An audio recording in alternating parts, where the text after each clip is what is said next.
The lord నిజమైన స్వరం July 9, 2024 Holi prayer home సంఘము వారి అనుదిన వాగ్దాన పరిచర్య. నేను నీకు కేడము, నీ బహుమానము అత్యధికమగును. ఆదికాండము 15వ అధ్యాయము 1వ వచనము. ప్రియమైన దేవుని వారలారా, దేవుడు అబ్రహాం గారికి విస్తారమైన ఆస్తినిస్తారు. చక్కగా ఆయన్ని అభివృద్ధి పరుస్తారు. మెండైన ఆశీర్వాదాలతో నింపుతారు. అలా ఆశీర్వదించినప్పుడు అబ్రహాం గారు దేవునితో అంటున్నారు, ఎంత ఆస్తి నాకు ఇస్తే ఏముంది, దానిని అనుభవించటానికి వారసులు లేరు కదా, నాకు సంతానము లేరు కదా అని. అయితే దేవుడు అంటారు, నీ గర్భమందే సంతానమును నీకు నేనే ఇస్తాను అని. ప్రియమైన దేవుని వాళ్ళారా, ఒకసారి మనం ఆలోచిస్తే అబ్రహాం గారికి విస్తారమైన ఆస్తిని ఇచ్చారు అంటే ఆ ఆస్తిని అనుభవించటానికి వాగ్దాన పుత్రుడు కూడా దేవుని యొక్క సంకల్పంలో ఆయన మధ్యలో ఉన్నారని మనం గ్రహించాలి.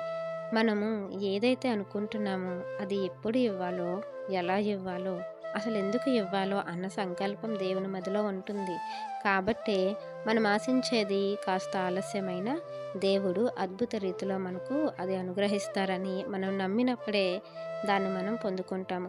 దేవుడు ఏదైనా చేయగల సమర్థుడు, ఏదైనా సరే ఇవ్వగల సమర్థుడు. అబ్రహాంతో అంటారు కదా, నేను రాళ్ల వలన కూడా నీకు నేను సంతానం ఇవ్వగలను అలాగే మన జీవితంలో కూడా దేవుడు ఏదైతే ఇవ్వాలనుకుంటున్నారో, లేదా మనం ఏదైతే దేవుని దగ్గర ఆశిస్తున్నామో మన జీవితంలో అనుగ్రహించమని, దానిని దేవుడు కాస్త ఆలస్యం చేసినప్పటికీ తప్పక మనకు అనుగ్రహిస్తారు అన్న నమ్మకంతోనే దేవుని పాదాలు పట్టుకొని గోజాడాలని, అలాంటి ఆశీర్వాదాలు మనం దేవుని నుండి పొందుకోవాలని, వాగ్దానం మనందరి జీవితంలో దేవుడు ఫలింపజేయాలని ఆశపడుతున్న వారు దైవజనులు బ్రదర్ పి. నెహెమ్యా గారు. God bless you. ఆమేన్.